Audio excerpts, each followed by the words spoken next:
merci pour la présentation de la nouvelle berline. C'est un nouveau terme qui vient d'entrer dans la nomination du modèle.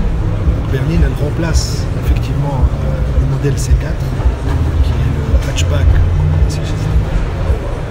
Donc est-ce que vous pouvez nous exposer un peu plus cette stratégie qui consiste à aller vers des modèles plutôt fun, plutôt surélevés et laisser pour les autres marques du groupe ce segment, le laisser pour les autres marques? Oui, donc effectivement, c'est lié à notre position de notre marque. Donc notre position de notre marque, c'est de faire deux choses.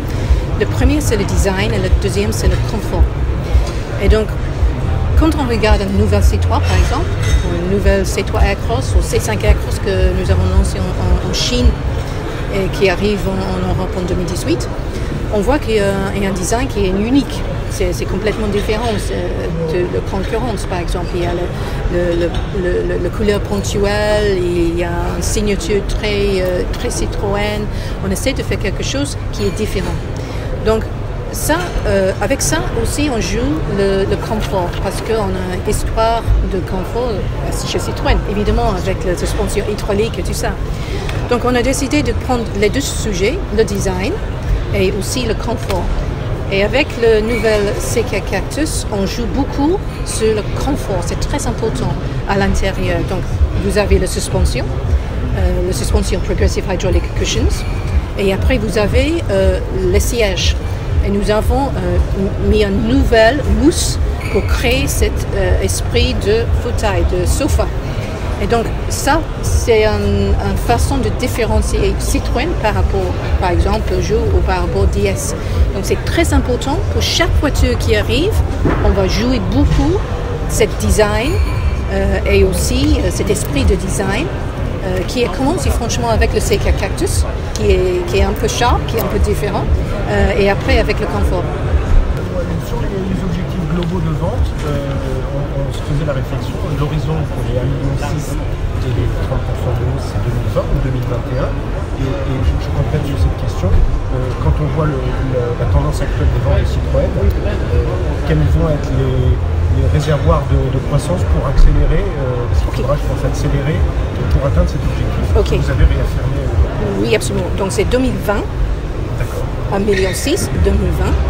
Et donc évidemment, c'est clair, si on regarde aujourd'hui les volumes de Citroën monde, c'est à peu près stable parce qu'on a deux planètes, effectivement on peut dire. On a une planète Chine, où c'est clair, évidemment, on souffre en Chine, mais si on regarde Europe et toutes les autres régions, Inde-Pacifique, AMLAT, toutes les autres régions, on a une croissance. Et donc si je regarde l'Europe, j'ai une croissance aussi avec, et ça c'est le fruit, les résultats de les nouvelles lancements avec C3 et C3 Aircross. Donc ça c'est la première chose, parce qu'évidemment, pendant jusqu'à 2020, on va lancer la nouvelle voiture, on va régler la situation en Chine, et donc évidemment, première chose, ça va évidemment, on va avoir une croissance de volume, première chose. Deuxième chose, on va entrer dans de nouvelles frontières, par exemple Iran. Donc Iran, comme vous savez, nous avons signé un GV avec Saipa, qui était notre partenaire avant.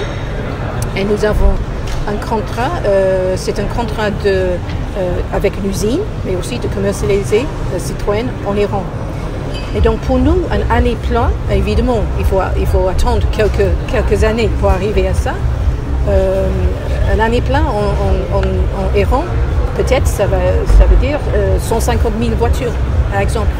Donc vous avez, première chose, toutes les nouvelles modèles qui arrivent, l'impact de régler la situation en Chine, deuxième chose, et troisième, c'est les nouvelles frontières. Et avec tout ça, excusez-moi. Ça veut dire que ça ne va pas être progressif, il va y avoir une accélération à la fin. C'est un petit peu comme ça. Ouais. C'est un petit peu comme ça. Pour moi, c'est pas le Big Bang, c'est à peu près petit adapté, ça va arriver. Chaque année, il y aura un nouvel lancement.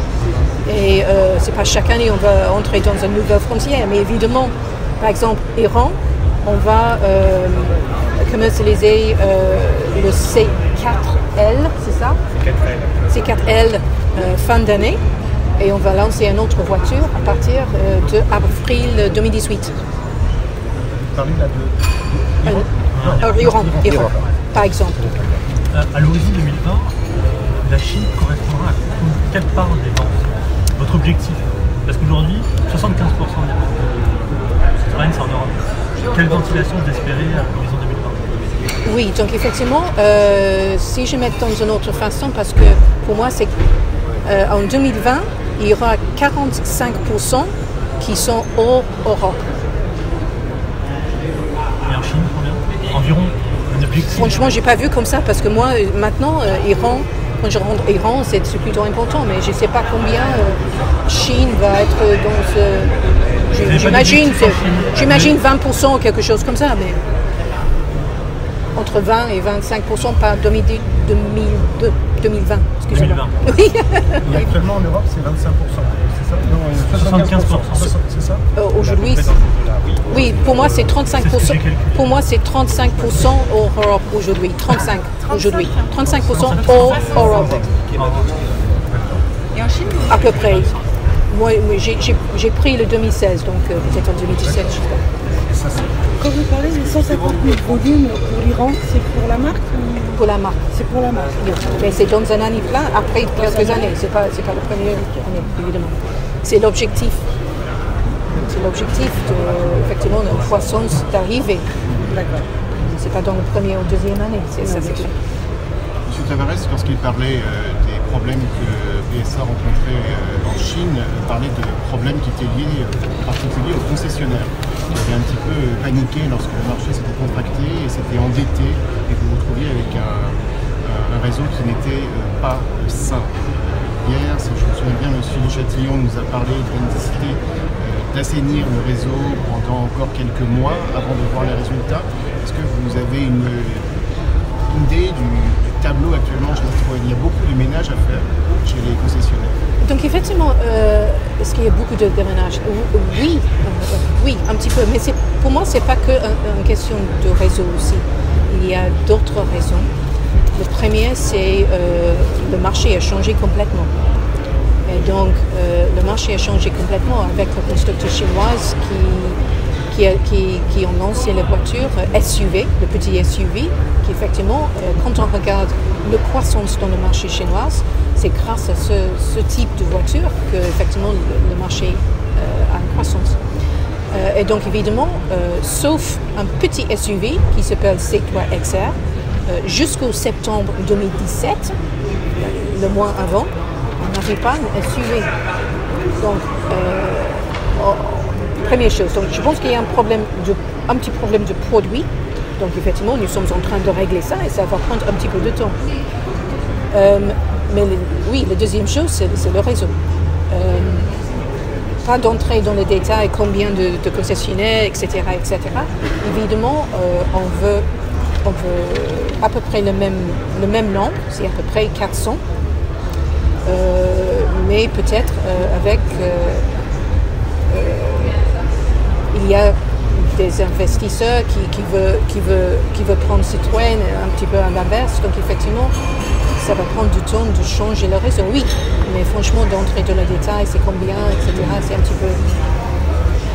Pour revenir à ces caractéristiques, est-ce que le positionnement de la première, donc, était, sans revenir sur l'appellation essentielle de l'époque, mais ça se voulait un peu déplier pour aller proposer aux gens des choses qui leur semblaient importantes, mais pas forcément tout le décorum habituel d'une voiture.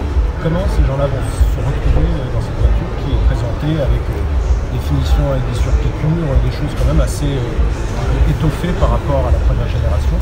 Et deuxième question, si je compte bien, on en est à la moitié du renouvellement des 8 modèles, pour avoir 8 modèles. 8 modèles?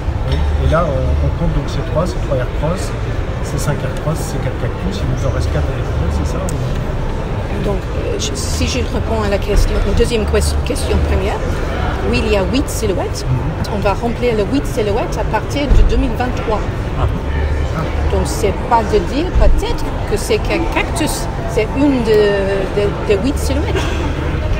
On n'est pas sûr. Parce que, je vais expliquer, Non. je vais expliquer. Parce que nous sommes en plein de notre offensive SUV. Ok? Donc évidemment, il y a un C3 Aircross, un C3, c'est pas un SUV, mais C3 Aircross et un C5 Aircross. Ok?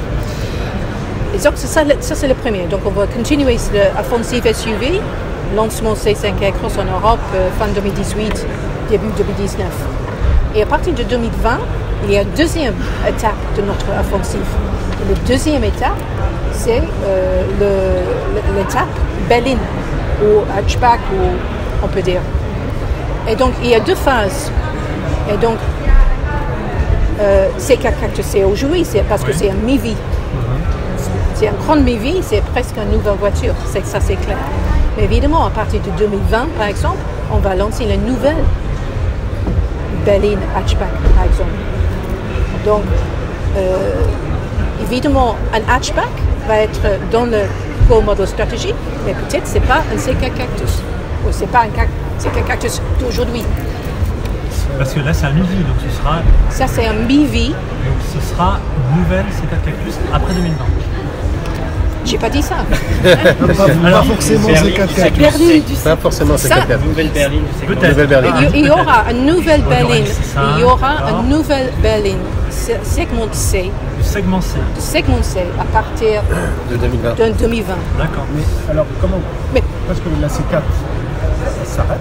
La en C4, 2018, L'actuelle C hatchback, oui. remplacée par la C4 Cactus. qui Aujourd'hui. fait, voilà, une vie court. Oui. Mais alors, du coup, pour l'offre C, c'est pas une vie, parce que c'est une nouvelle. Non, parce qu'effectivement, on a décidé de...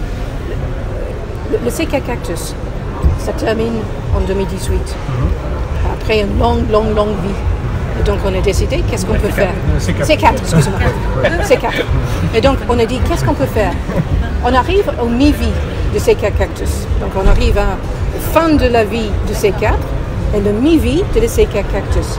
On a dit, OK, pour avoir un gamme qui est plus propre, qui est consistent, qui est en cohérence, on va joindre le C4 Cactus avec le C4. Donc on va créer quelque chose plutôt dans le segment C pour arriver à quelque chose sans avoir un C4 Cactus, un C4 et tout ça. C3 Aircross, c'est un petit peu compliqué. Donc on a décidé de faire comme ça. Ça veut Mais dire que pour- la C4 va revenir alors. Oui. En 2020. En 2020. C'est pas forcément. Pas forcément. Non, on Oui, essaie de oui. simplifier pour les gens. Que les gens, ils nous comprennent. Voilà. Oui, mais Les lecteurs.